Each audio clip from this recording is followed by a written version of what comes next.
أعوذ بالله من الشيطان الرجيم. بسم الله الرحمن الرحيم.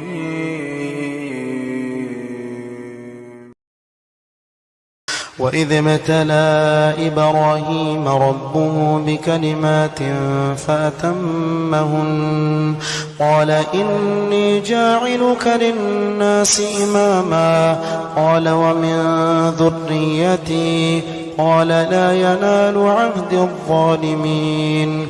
وإذ جعلنا البيت مثابة للناس وأمنا واتخذوا من مقام إبراهيم مصلى وعهدنا إلى إبراهيم وإسماعيل أن طهرا بيتي للطائفين والعاكفين والركع السجود. وإذ قال إبراهيم رب اجعل هذا بلدا آمنا وارزق أهله من الثمرات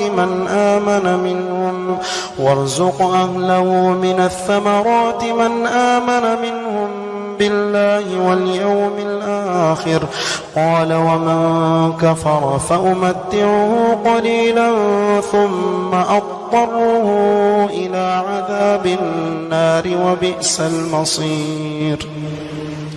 وإذ يرفع إبراهيم القواعد من البيت وإسماعيل ربنا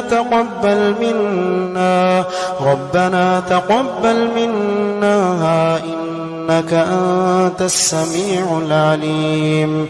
ربنا واجعلنا مسلمين لك ومن ذريتنا أمة مسلمة لك وأرنا مناسكنا وتب علينا إنك أنت التواب الرحيم. ربنا وابعث فيهم رسولا منهم يتلو عليهم آياتك ويعلمهم الكتاب والحكمة ويزكيهم إنك أنت العزيز الحكيم. ومن يرغب عن ملة إبراهيم إلا من سفي نفسه ولقد اصطفيناه في الدنيا وإنه في الآخرة لمن الصالحين. إذ قال له ربه أسلم قال أسلمت لرب العالمين. ووصى بها إبراهيم بنيه ويعقوب يا بني إن الله اصطفى لكم الدين فلا تموتن إلا وأنتم مسلمون. أم كنتم شهداء إذ حضر يعقوب الموت إذ قال لبنيه ما تعبدون من بعدي قالوا نعبد إلهك وإله آبائك إبراهيم وإسماعيل وإسحاق إلها واحدا ونحن له مسلمون. تلك أمة قد خلت لها ما كسبت ولكم ما كسبتم ولا تسألون عما كانوا يعملون. وقالوا كونوا هودا أو نصارى تهتدوا قل بل ملة إبراهيم حنيفا وما كان من المشركين. قولوا آمنا بالله وما أنزل إلى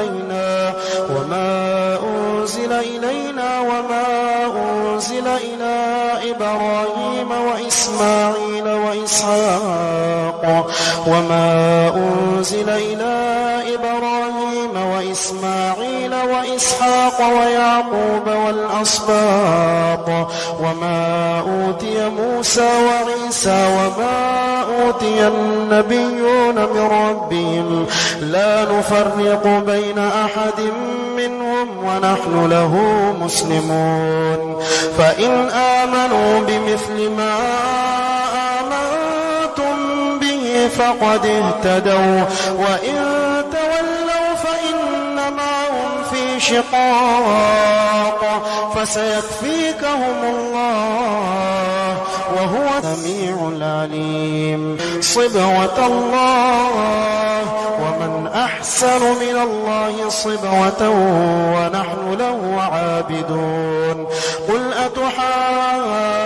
أتحاجوننا في الله وهو ربنا وربكم ولنا أعمالنا ولكم أعمالكم ونحن له مخلصون أم تقولون إن إبراهيم وإسماعيل وإسحاق ويعقوب والأسباط كانوا هودا أو نصارى قل أأنتم أعلم أم الله ومن أظلم ممن كتم شهادة عنده من الله وما الله بغافل عما تعملون تلك أمة قد خلت لها ما كسبت ولكم ما كسبتم ولا تسألون عما كانوا يعملون